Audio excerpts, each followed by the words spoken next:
विद्यार अधिष्ठात्री देवी माँ सरस्वती श्वेतवर्ण पोशाक परिधान करी माँ सरस्वती हस्तरे वीणा धारण करिथांती। तांकर प्रिय वाहन हंस उपरे विराजमान करी प्रतिवर्ष माघ मास शुक्लपक्ष पंचमी तिथि माँ धरापृष्ठरे अवतरण करती।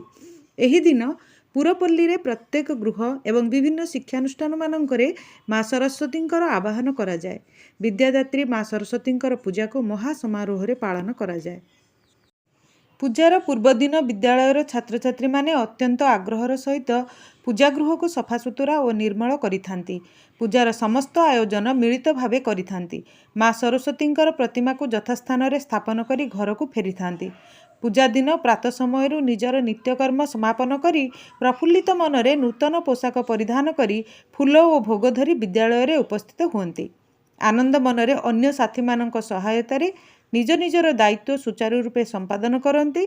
पुरोहित सठिक समय पूजा विधि आरंभ करती। पुरोहितंक मंत्रोच्चारण घंट घंटा और शंख ध्वनि रे चारिआडे कंपी उठे। झुणा और धूपबास्नारे विद्यालय महकी जाए। पूजा शेष शिक्षक शिक्षयित्री और छात्र छात्री माने समस्ते मिसी पुष्पांजलि प्रदान करती। परे प्रसाद सेवन हुए। केतेक विद्यालय रे एही दिन भोजी भातर आयोजन होइथाए।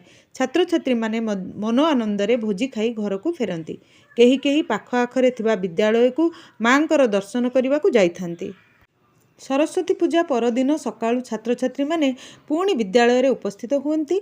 माँ सरस्वतींकर पूजा समाप्त करी आळती और भोग अर्पण करा जाए। शंख घंटा ध्वनिर ताले ताले माँ को एक शोभायात्रा रे निया जाए। निकटरे थिबा नदी किंबा पोखरी जल रे मूर्ति को विसर्जन करा जाए।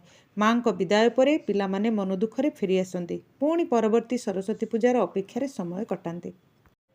सरस्वती पूजा दिनटी अत्यंत शुभदायक होता है। तेणु एही दिन में केतेक व्यवसायी निजर व्यवसायर शुभारंभ करिथांती।